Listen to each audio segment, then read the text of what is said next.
रंजना की रसोईमध्ये आपले स्वागत आणि आपण बनवतोय डोसे। तर मी या छोट्याशा वाटीने 2 वाटी तांदूळ आणि पाऊण वाटी हरभरे घेतलेत। हे बघा, आणि रात्रभर भिजत घालायचे, स्वच्छ धुवून घ्यायचं आणि मिक्सरला वाटून घ्यायचं। चला तर आपण बनवूया हरभऱ्याचा डोसा।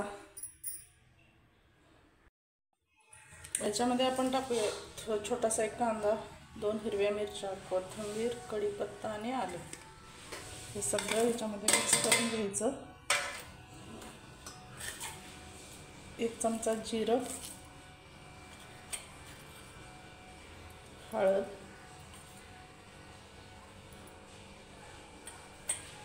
आणि 1 चमचा लाल मिरची पावडर, चवीनुसार मीठ,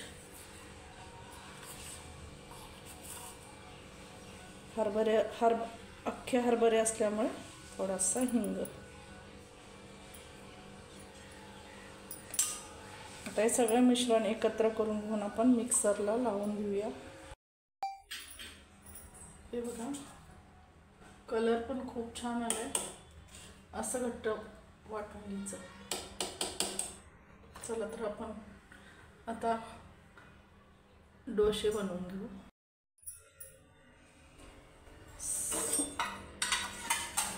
डोशाचा तवा गरम करत ठेवायचा आणि त्याला असं तेल लावून घ्यायचं।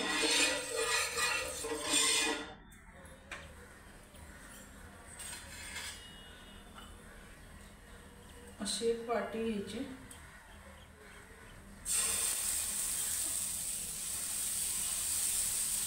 याच्यामध्ये तुम्हाला जसं आवडतंय त्या पद्धतीने तिखट मीठ घालायचं आहे।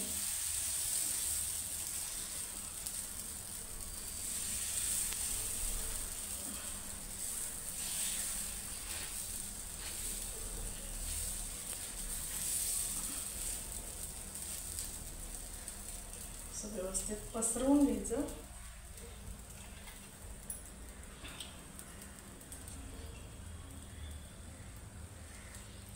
वरती जर जाड झालं असेल तर असं थोडं काढून घ्यायचं। चुकून जर तुमचं पीठ पातळ झालं तर तुम्ही त्याच्यामध्ये तांदळाचं पीठ घालायचं। आपल्याकडे तांदूळ 1 किलो असं दळून आणून ठेवायचं घरी, काही पदार्थ बनवायचे असतील। अचानक जर काही कमी जास्त झालं तर त्याच्यामध्ये भजी बनवताना, वड्या बनवताना आपण ते घालू शकतो।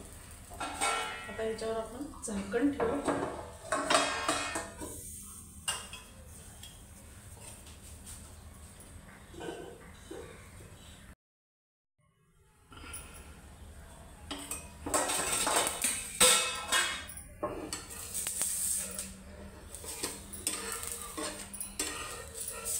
हे बघा, असं दोन्हीकडून व्यवस्थित तेल लावून चांगलं मध्यम गॅसवर कुरकुरीत भाजून घ्यायचं।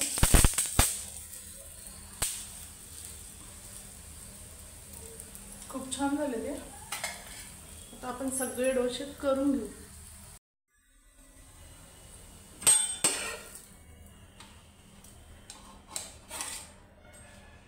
हे बघा, असे तयार झाले आपले डोसे। बाकीचे सगळे आपण करून घेऊया। खूप छान झाले, कुरकुरीत झाले। तर नक्की करा। रंजना की रसोई चॅनलला शेअर करा, सबस्क्राईब करा आणि कमेंट करा। हे बघा,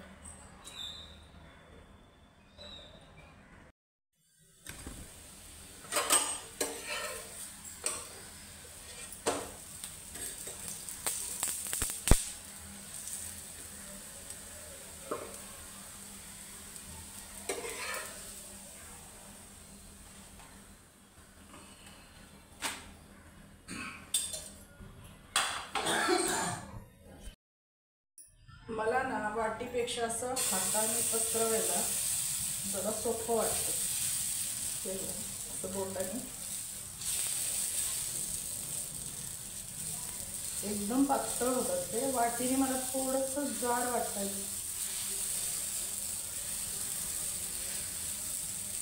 गॅस बारीक केला तर काय हाताला वगैरे भाजत नाही। असं आपल्याला जसं हवं तसं आपण एकदम पातळ करू शकतो ते। आणि खायला पण छान लागतात कुरकुरीत.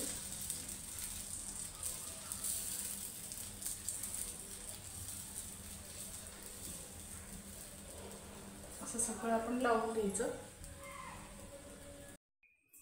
तुम्ही बघू शकता हे तयार झाले आपले असे मस्त कुरकुरीत अख्ख्या हरभऱ्याचे डोसे. तर तुम्ही पण नक्की करा. रंजना की रसोई या चॅनलला शेअर करा, सबस्क्राईब करा आणि कमेंट करा.